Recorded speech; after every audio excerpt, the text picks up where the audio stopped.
This happened spring break about 3 years ago. My girlfriend Sarah wanted to do something low-key. She'd been talking about a beach house trip for months, just somewhere to disappear for a few days with no obligations. Story 1. The beach house. Her cousin Marcus was on break from grad school and was staying with us at the time anyway, so he came too. I found a place online. It was pretty isolated on the North Carolina coast, which was the point, and it was cheaper than it had any right to be. I remember thinking that briefly and then not thinking about it again. We got there Thursday afternoon around 3 o'clock. The place felt genuinely cut off. You couldn't see any other houses from the front deck, which I actually liked at the time. There was a storage building off to the side of the property, like a large shed which was padlocked. Marcus walked over to check it out and said it looked new, like it had been installed recently. I said it was probably just the owner keeping beach equipment in there. We didn't really think much of it.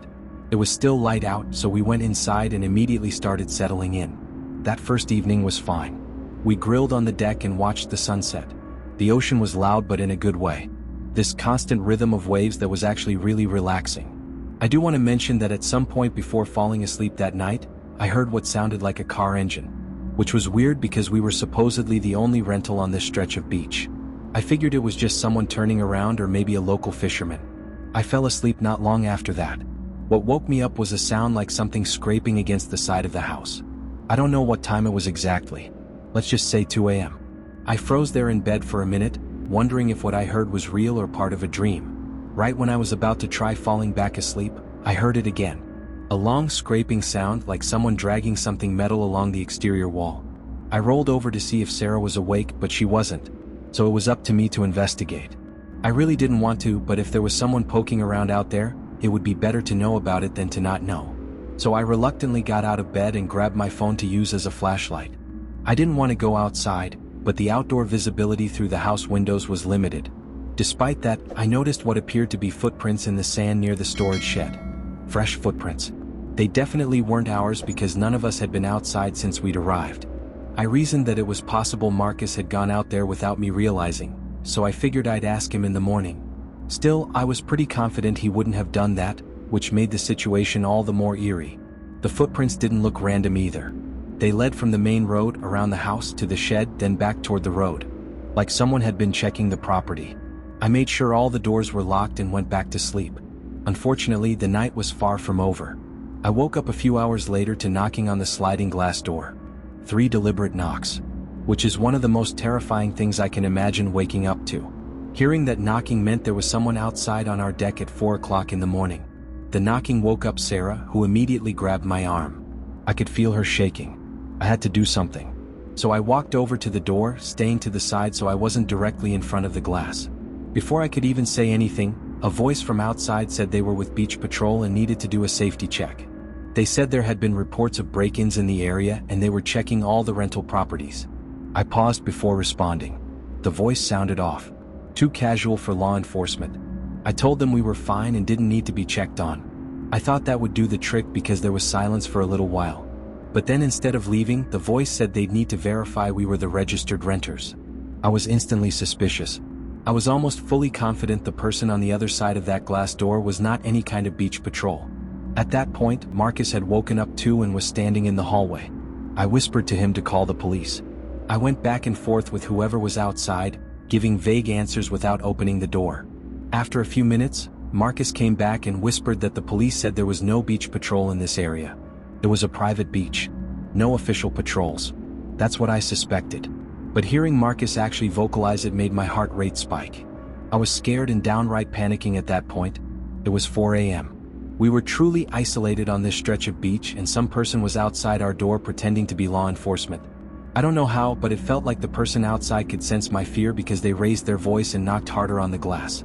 I told them I wasn't going to open up and I wasn't going to answer any questions. That's when the person started getting aggressive, demanding I open the door, saying I was interfering with an official investigation. Then Sarah yelled from the bedroom that we'd called the police and they were on their way. That seemed to make things worse. The person started walking around the deck, trying other doors and windows. I yelled at Sarah to lock herself in the bathroom. Marcus and I grabbed kitchen knives and just tracked the sounds around the house. I was beyond terrified, but I had no choice but to prepare for the worst. This person meant us harm. They were trying to get into our rental house under false pretenses. Then everything went quiet. No more footsteps. No more sounds. We stood there in the dark, holding knives, waiting. After what felt like forever, I heard police sirens approaching. The actual police searched the area when they arrived, but they couldn't find anyone. Marcus was frustrated. He pointed out that whoever it was had been there literally minutes before they arrived. The officers said there wasn't much they could do. They suggested we pack up and find a different place to stay. So that's exactly what we did. We threw our stuff in the car and left at dawn. It was only after the fear and adrenaline wore off that I realized how suspicious the whole situation was. For someone to even know about that rental, to show up in the middle of the night with a prepared story about beach patrol, it felt calculated, planned. And what they wanted was a mystery in itself. All in all, it was an extremely uncomfortable and unsettling experience. I never did find out who owned that property or if anything else happened there. Story 2: The Club Night. This happened back in 2018 when I was a senior in college. I was in a fraternity, Sigma Chi, and one of the traditions was spending spring break with your brothers and whatever sororities you were affiliated with. The groups were typically huge, usually 30 or 40 people, and everyone packed into the same rental or resort for the whole week. I won't say it was the most wholesome experience you could have in your early 20s, but I also won't pretend I didn't have a ridiculous amount of fun doing it. That particular year, the plan was Cancun. I don't remember whose idea it was originally, but within a few weeks, we had something like 45 people booked at this resort right on the beach. The main character in this story isn't actually me. It's my buddy Tyler. I'm going to try putting this as nicely as possible. He was the kind of person who, no matter what situation you put him in, was going to find a way to make it more chaotic than it needed to be. I say that with total affection because Tyler was genuinely one of my best friends. He just had absolutely zero self-preservation instincts and terrible judgment, which was especially problematic because he was incredibly impulsive. We were maybe 4 or 5 days into the trip when a group of us decided to go to one of the big clubs in the hotel zone. It was packed, the music was loud, and everyone was having a great time. Tyler was drinking heavily, which wasn't unusual. What was unusual was that he started talking to this girl at the bar. She was maybe mid-20s, attractive, and she seemed really into him. I was happy for him. Tyler had just gone through a bad breakup and needed the confidence boost. They talked for maybe an hour. She kept buying him drinks, which should have been the first red flag, but Tyler wasn't thinking clearly. Eventually, she said something to him and they both left the club together. Just walked out the front door. I saw them leave but didn't think much of it. Tyler was a grown man. I wasn't going to follow him around like a babysitter. We kept partying for another couple hours. But as it got later, I started wondering where Tyler was. I texted him a few times. No response. I called him. Straight to voicemail. That's when I started getting worried. Tyler always kept his phone charged. He was obsessive about it. By the time we decided to leave the club around 2 a.m., Tyler still hadn't responded to anyone. We went back to the resort thinking he'd be there, but his room was empty. His roommate hadn't seen him. Now I was genuinely concerned. We started calling him over and over. Nothing. Around 4 a.m. my phone rang. It was Tyler. But the call immediately dropped. I tried calling back. Nothing. Then I got a text from his number. Just 2 words, "Help me." I called the police immediately. Tried to explain that my friend was missing and had sent a distress text. They said they'd send someone to the resort. While we waited, another text came through from Tyler's number. This time it was a photo. It was Tyler. He was in what looked like a warehouse or storage facility. His hands were tied. His face was bloodied. I showed the police when they arrived. They took it seriously after seeing the photo. But here's where it gets even worse. About 30 minutes after the police left, Tyler walked into the resort lobby. He was a complete mess. His shirt was torn, his face was swollen, and he was limping badly. We surrounded him immediately, asking what happened. He looked like he was in shock. We got him up to a room and he finally started talking. Here's what he told us. He left the club with that girl. She said her car was parked nearby and she'd give him a ride back to his resort. He got in the car with her. There was a driver already in the front seat. A man. That should have been the warning sign, but Tyler was drunk and not thinking. They drove for maybe 10 minutes. Then they pulled into what looked like a parking garage. That's when everything changed. The driver pulled out a gun. They robbed him. Took his wallet, his phone, his watch. Everything. But they didn't just rob him. They beat him. But multiple people. The girl included. Tyler said they kept asking him questions about the resort. How many people were staying there? What rooms they were in? If anyone had expensive items. He refused to answer at first, but they beat him until he started giving them information. Not real information, just made up stuff to get them to stop. After they were satisfied, they tied him up and left him in that storage space. He said they told him they'd be back. But they never came back. After maybe an hour, Tyler managed to get his hands free. He found his phone, they'd thrown it in a corner, and it had just enough battery to send those texts before dying. Then he just ran. Didn't know where he was, just ran until he found a main road and a taxi. We debated calling the police back, but Tyler was terrified. He said the people who took him seemed organized, professional. He thought if we reported it, they might come back for him. We ended up not reporting it, which I still feel guilty about. But Tyler was adamant. He left Mexico the next day, flew home early, said he never wanted to talk about it again. The rest of us stayed for the remainder of spring break, but the mood was completely different after that. I think about that night a lot. About how close Tyler came to something much worse than a robbery and beating. And I think about that girl at the bar. How she targeted him specifically. How she knew exactly what to say to get him to leave with her. It wasn't random. It was planned. And Tyler just happened to be the one she chose that night. Story 3, the lake house party. I've been keeping this one bottled up for quite a while now. This happened during spring break of my sophomore year in college. I graduated a while ago, so we're going back about 6 years here. I should mention that I'm kind of a paranoid person. I've just always been naturally observant, skeptical, and analytical. Those honestly aren't the healthiest traits to have. I end up spending a lot of time overthinking and worrying about things that might not matter, but I can't control it. My girlfriend at the time, Jessica, had this friend named Brianna.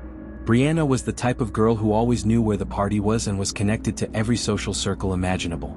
Which is why it wasn't surprising when she approached Jessica with a spring break plan. She said a girl she knew from her sorority had told her about a lake house trip in Tennessee. According to Brianna, a bunch of people from different schools were renting this massive house on the water for the week. Pretty standard, honestly. I wasn't exactly the spring break type, but Jessica really wanted to go and I didn't have a reason not to. So I figured, what the hell. There were 4 of us. Myself, Jessica, Brianna, and Brianna's boyfriend, Derek. Derek opted to drive because he had the biggest car. It was a long drive, maybe 6 hours. The final stretch was this winding road through the woods that didn't have many houses on it. We pulled up to the house around 6 p.m., and my first thought was that Brianna had severely undersold it. The place was massive, right on the lake with a huge wraparound deck and a dock. It was the kind of house that makes you wonder who actually owns it and how much it costs. There were also way more cars than I was expecting. Brianna had made it sound like there'd be maybe 20 people, but I counted at least 30 cars in the makeshift parking area with more down the road. That's where Derek had to park. We walked up to the house and there was a guy standing near the front door. He seemed to be about our age, maybe a little older. He introduced himself as Connor and said he was one of the organizers. He seemed friendly enough, but the very first thing I noticed was that his speech seemed rehearsed. Like he'd had this exact conversation multiple times already that day. He gave us the rundown. Told us where to find our rooms, how the house was laid out, when meals were, typical house rule stuff. Then he brought up the car keys. He said the roads around the lake were narrow and dangerous, especially after people had been drinking. He told us it was a liability thing and they were collecting everyone's keys at the door. Derek hesitated but then handed his keys over. Connor made a big show about thanking him for being responsible. Then he let us in. I watched carefully as Connor took Derek's keys to a large bowl on a table in the entryway. He tossed them in with dozens of other keys. We found our room, 2 double beds and a small balcony overlooking the water, and then went back downstairs. Brianna was eager to find her sorority friend, so we followed her to the main common area. It was this huge room with floor-to-ceiling windows overlooking the lake. There must have been 40 people in that one room. But the weird thing was that Brianna didn't recognize anyone. Not a single person. They all looked like college students. Greek life types. But Brianna couldn't find her friend or anyone else she knew. I wasn't just going to stand there awkwardly. So I grabbed some beers and Derek and I started playing pool in the corner. I've never had a hard time meeting new people, so I didn't really care that we didn't know anyone. Our girlfriends came over later and said Brianna's friend still wasn't answering her phone. They seemed concerned, but I told them it was probably fine. I'm not going to lie, that first night was actually fun. Derek and I met some cool people. Jessica and Brianna got along with some of the girls. There seemed to be unlimited alcohol and good vibes. But there was one thing nagging at me. It was Connor, the guy from the door. He wasn't really partying. He was always there, walking through rooms, occasionally talking to people. At one point, I saw him standing near a back hallway with a clipboard. An actual physical clipboard. And he was writing something down. I also started noticing that there were maybe 10 or 12 people who interacted differently with each other than everyone else. At first I thought they all knew each other from before. But then I overheard some of them introducing themselves to each other during games. So they didn't all know each other either. I mentioned it to Jessica and she said I was overthinking things. She was pretty drunk at that point, so I didn't push it. Brianna's friend never showed up that first night. The next morning, I woke up early and went down to the kitchen for coffee. I noticed the bowl with everyone's keys wasn't by the front door anymore. It had been moved somewhere. I went out on the deck to think. Around mid-morning, I saw a couple I'd met the night before packing up their car. They waved goodbye to some people and drove off. Fast forward to that evening. We were sitting around the fire pit when I happened to glance across the flames. There was a couple sitting on the far side, partially hidden by the smoke and other people. It was the same couple from earlier, the ones who'd left. I was dead certain of it. I told Jessica and she gave me a confused look. She hadn't seen them leave, so she probably thought I was mistaken. I got up and walked around the house to the driveway. I remembered which car was theirs. The car wasn't there. But when I got back to the fire, I couldn't find that couple anywhere. They'd disappeared again. It bothered me for the rest of the night. Every time I mentioned it to Jessica, she told me I was being paranoid. The next morning, I woke up really early. I needed to clear my head, so I went for a walk down the road. About half a mile from the house, past a curve where you couldn't see the main property, there was a maintenance building. Some kind of storage shed. I walked around it and stopped dead in my tracks. It was the couple's car. The one that had supposedly left. I just stood there staring at it. I wasn't scared. It was more like confirmation of something I'd suspected but couldn't prove. I walked back to the house without telling anyone. I was starting to freak out after that. Why would someone pretend to leave? And who else was in on it? That afternoon, I found that couple near the dock. I didn't even try to be subtle about it. I asked them directly if they'd left the day before. They both looked at me like I was crazy and said no. But I could tell my question made them uncomfortable. And I swear it was like everyone nearby could hear us. People got quieter. I felt eyes on me. Jessica appeared and pulled me away. I told her everything. About the car. About the couple lying. She actually took me seriously this time. She said she'd noticed some weird things too. Like how some of the girls had almost identical backstories.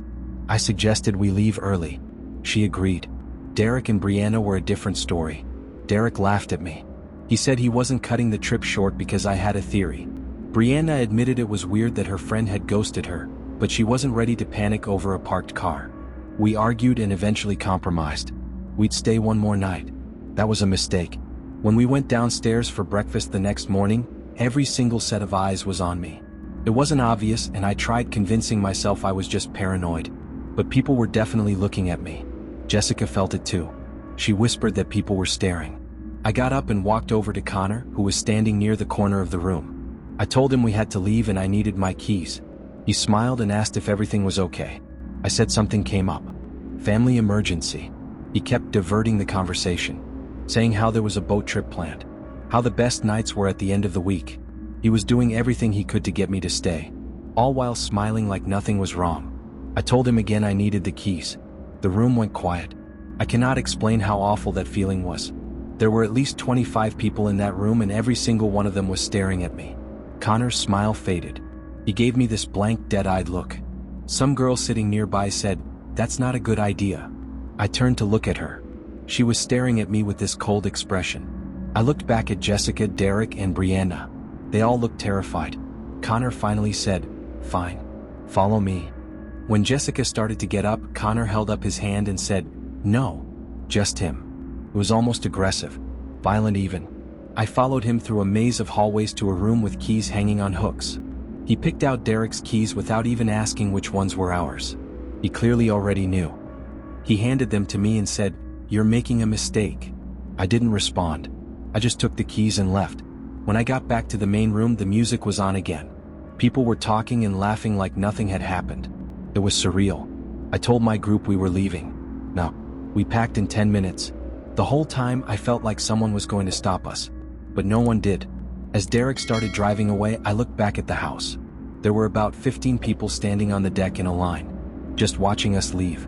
Not talking, not moving, just watching. For the rest of spring break, Brianna tried contacting the girl who'd supposedly organized the trip. She got nothing back. It wasn't until we were back at school that Brianna finally found her. The girl's phone had been stolen 2 weeks before spring break. She'd gotten a new number but hadn't updated everyone yet. Every message about the lake house had come from the thief, not from her friend. We talked about going to the police, but we couldn't articulate what crime had actually been committed. We went to a party. It was weird. Nobody technically did anything illegal that we could prove. But it was off. Way off. To the point where I felt like one more night would have led to something terrible. Something I can't even imagine. This is something I'll never stop thinking about. Mostly because it's such a mystery, and the more you think about it, the less sense it makes.